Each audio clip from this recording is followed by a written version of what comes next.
everyone, Monique here, Little Gems Creations 1. Today we are going to be making a corner to corner washcloth, and we're going to start that in just a moment.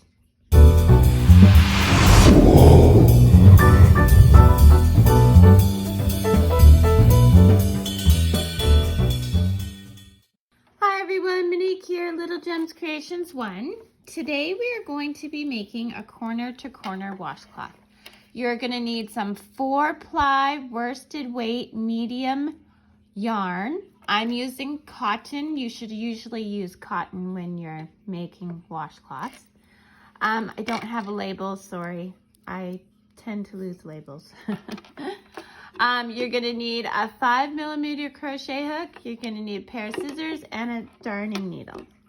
So let's get started. We're going to start by crossing our yarn. Did you see how I did that? All I did was cross it. I didn't do a slip knot or anything like that. I just crossed my yarn. Now we're going to chain 6. So 1, 2, 3, 4, 5, and 6. Now in the 4th chain, so see here, 1, 2, 3, in the 4th chain, we're going to do a double crochet, which is yarn over your hook, go into the chain, pull through, yarn over, go through 2 loops, yarn over, go through 2 loops, okay? We're going to do double crochets for the next 2 chains. So yarn over into the chain, pull through, yarn over through 2 loops, yarn over through 2 loops. For the next one, yarn over into the chain. This is my last chain, so I'm just going to catch that tail. See how I wrapped it around there? Just going to catch that tail, and that just gives it a little bit extra stability. Yarn over, go through 2 loops, yarn over through 2 loops. Okay, so this is what we've got so far. Now we're going to chain up 6. 1, 2, 3, 4, 5, 6. We're going to turn our work. Now in the 4th chain, 1, 2, 3, 4, we're going to do a double crochet. Yarn over through 2 loops, yarn over through 2 loops. Now we're going to do another one in the next chain. Yarn over through 2 loops, yarn over through 2 loops. And we're going to do it again. Yarn over through 2 loops, yarn over through 2 loops. Now, in this, see where we have our chain 3? In the space here, you are going to slip stitch. Now from that slip stitch, you're going to chain up 3. Now you see how we are working kind of in this chain 3 space? We're going to put 3 more double crochets. So you always have a chain 3 and 3 double crochets, and that makes one little square, okay? So we're going to put our 3 double crochets. I'm not going to tell you how to do those again because I told you for 6 of them or whatever. So here we go. This is what we've got. We've got 1 little block, 2 little blocks, and then we've got 1 raised, right? So we're still increasing. We are increasing in our corner to corner. So we're going to chain 6, 2, 3, 4, 5, 6. We're going to go leave 3 chains, and in the 4th one, do a double crochet. And then we're going to do another double crochet. And then another double crochet in that final chain. Okay, and then make sure you're turning your work, and then into this space here, we're putting that slip stitch. Okay, now we're going to chain up 3. 1, 2, 3. We're going to put 3 more double crochets in that same space where we put our slip stitch, so right in here. 1, 2, and 3. Now we are going to slip stitch into the next chain 3. Slip stitch, chain up 3, 1, 2, 3, and we're going to fill that with 3 more double crochets. 2, oops,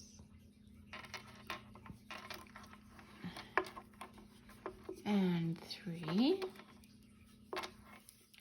Now we're increasing again because we're still making this wider. We're going to want this to have 4 little squares, okay? Sorry, not 4. We're going to want it to have 8. 8 little squares is how wide we're making our dishcloth, okay? Or our washcloth. I'm using this as a washcloth. I made, here, I'll talk to you while we crochet. So chain up 6, 1, 2, 3, 4, 5, 6. And then in the 4th chain, you're going to do your double crochet and 3 more after that. So I made some soap, some homemade soap. And what I'm planning to do, it's only the end of September, but what I'm planning to do is with each bar of soap, I'm going to have a dishcloth, and I am going to use them as small Christmas presents for, you know, people around the office, or, you know, friends, if you go over to their house for like a little get together at Christmas. I just want to have some quick presents that are ready to go. I also needed a new batch of soap because I had used all my soap. So I made a really nice coffee soap, and that's why I'm going with the brown color. And I thought it'd be nice. I'd put the soap on top of a nicely folded washcloth and have a nice little present for someone that's homemade and lovely. And the soap is lovely. It's hand milled soap, if you want to look that up. It's very easy to do. It's hard to find recipes for, so I've just been making up my own as I go. Yeah, if for some reason you want to learn how to make this soap, leave a comment and I will do a video to make soap that matches our beautiful crocheted washcloths. And they're just bars of soap. So you see how we have 4 here? So I want you to keep doing what we're doing with the increasing until you get to 8 along both sides, okay? And then I want you to meet me back. Okay, so I've done my 8 rows, but you know what? I have decided I think I'm going to do 10. I want my washcloth just a bit bigger. This is a good size to use for a baby washcloth, or if you have small hands. I have really small hands, so it's good if I'm doing dishes. This is the size washcloth I would want, but I'm giving this more as a spa gift, so I would want a bigger washcloth so that, you know, you could lather it up really nice and get your whole body. So I'm going to do up to 10, and then I'll meet you back and I'll show you how to decrease, okay? And if you haven't yet, don't forget to hit the like and subscribe. I try and do new videos every Thursday. So, yeah. Okay, I'll be back in just a minute. Okay, so I've got my 10 rows. So I have 10 squares. Let me count them with you. 1, 2, 3, 4, 5, 6, 7, 8, 9, 10. Okay, so we don't want to add any more rows. So what we're going to do is we're going to turn our work. We're going to slip stitch into these stitches all the way to the chain 3 space, okay? So now we're working here.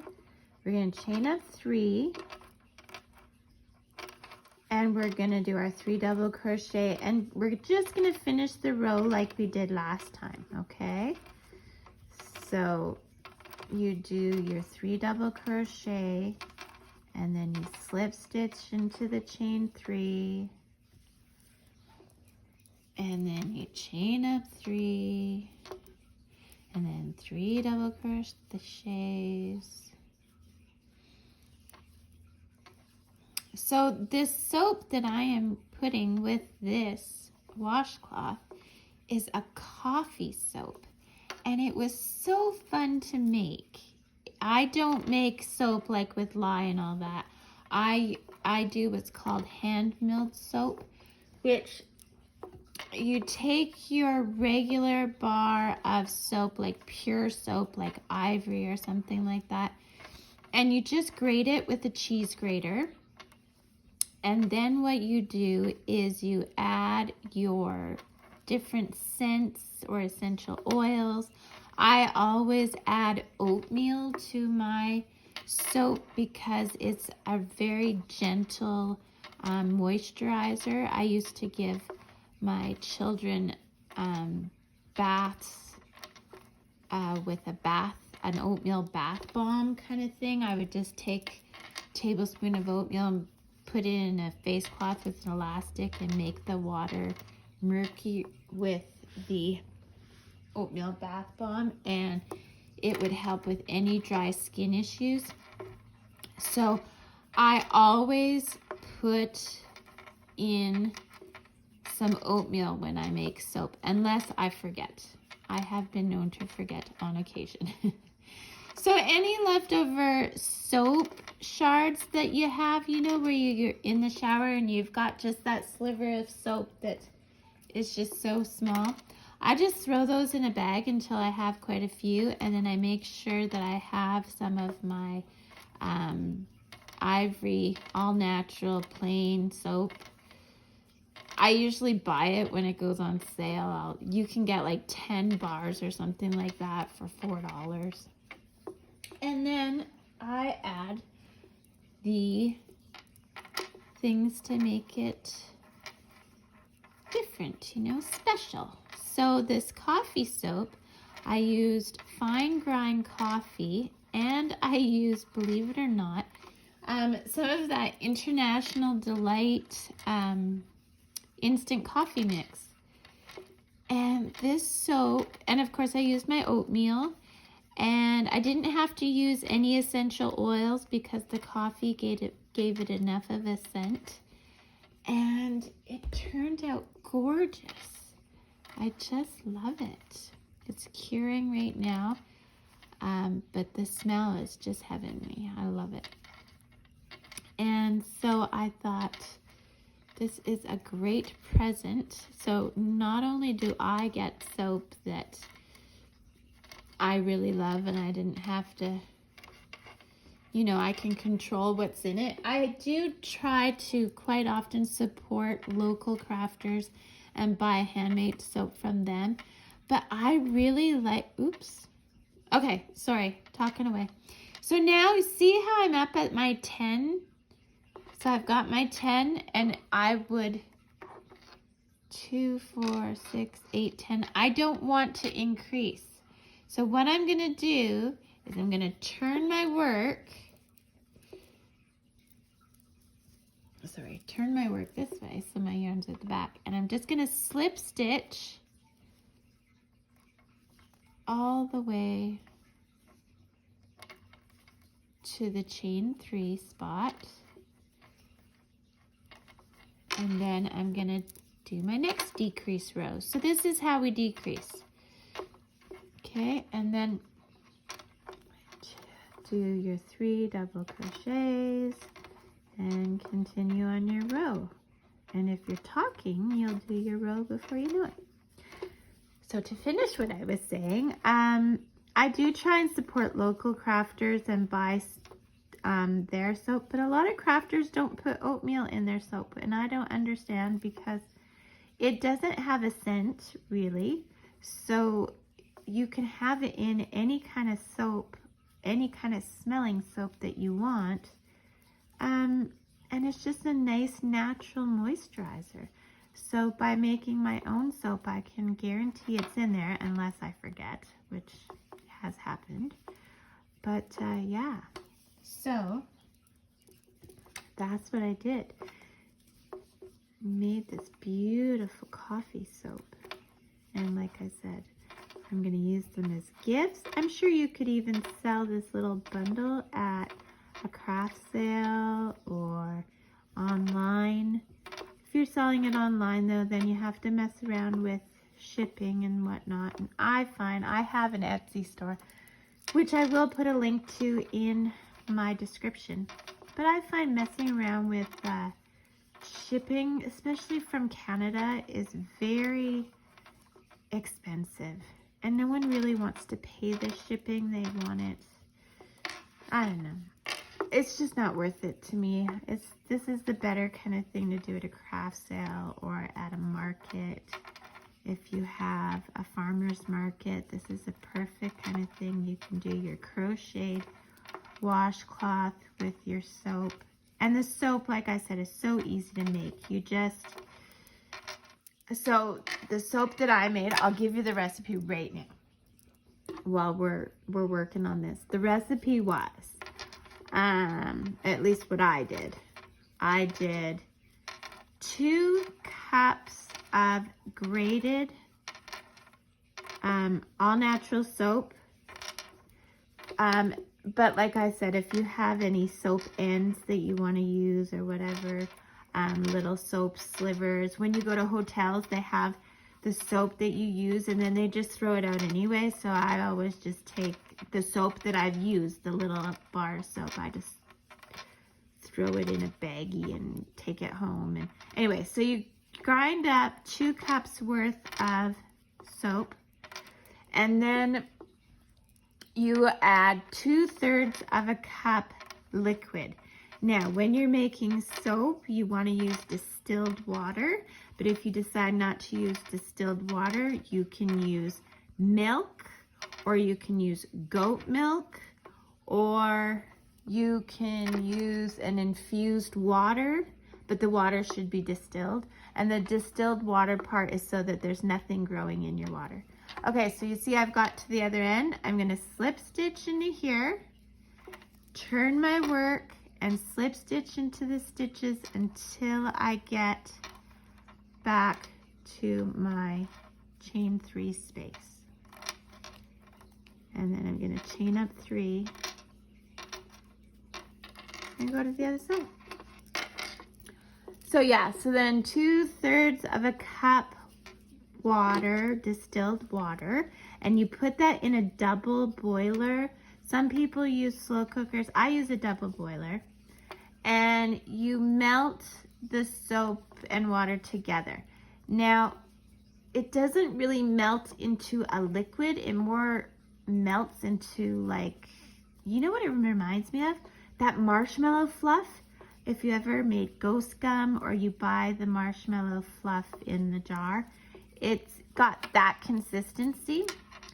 Then you take it off the heat.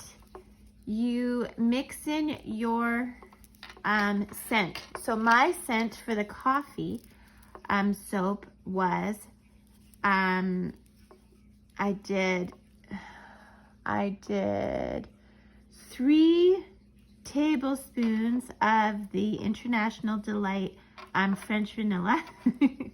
And then I did 3 tablespoons of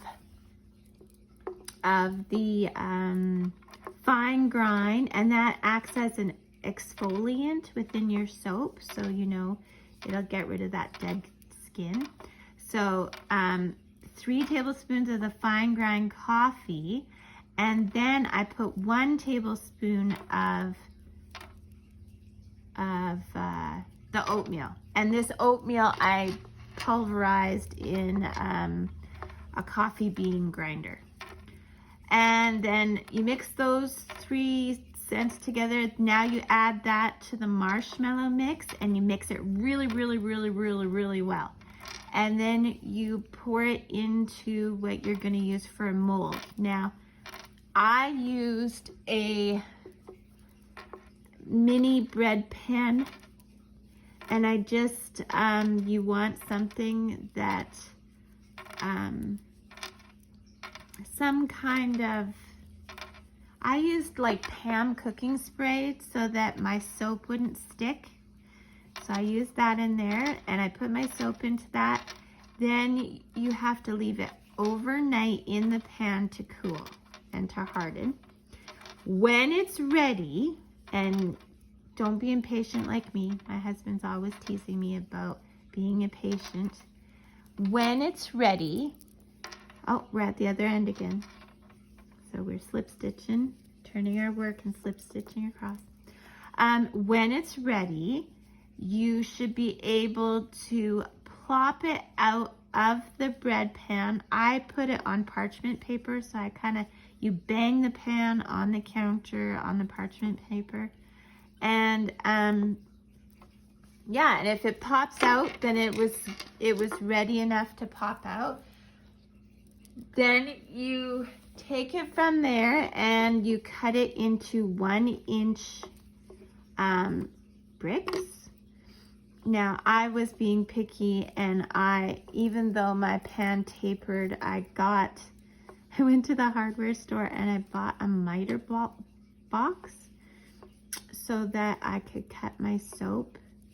It's so silly, but it was only a $9 thing. So I bought the miter box, and so I could get nice, perfect cuts for my soap. I cut it, and then you leave it to cure for a few days before you wrap it. You should at least let it have a good 4 days or so of just hardening and curing. And what the curing is it's the 2 2/3 of a cup water that's basically just disintegrated. It's evaporating into the air. And yeah, and it's that easy to make the soap. So I made that coffee soap to go with this wonderful washcloth, and I love it. Okay, so keep doing this until you're down to 1. Meet me back, and then yeah, I'll show you how to finish it off. Okay, so I'm on the last one. Slip stitch, and now I'm just going to turn the work and slip stitch to the end, okay? And then I'm going to slip stitch all the way to that chain 3 space, just so I end up in the corner. And I cut my yarn, and I'm going to pull it through. And if you want to, you can hide in these threads, but to be perfectly honest, I pull them as tight as I can, and I give them a snip, and I call that done. I do the same on the other side, give it a snip. There we go. And there is our beautiful little washcloth. And so to package it up with the soap, I would fold it and then put my soap on there, and then a little band that says my name and that it was handmade. And there you go. You have quite a cute little easy gift for the holidays or for birthdays or housewarming. You can even find, I haven't done one, but you can even find patterns online for loofahs if you want to have that to go with your project. So thanks so much for watching. Don't forget to hit the like and subscribe, and have a great day. Bye now.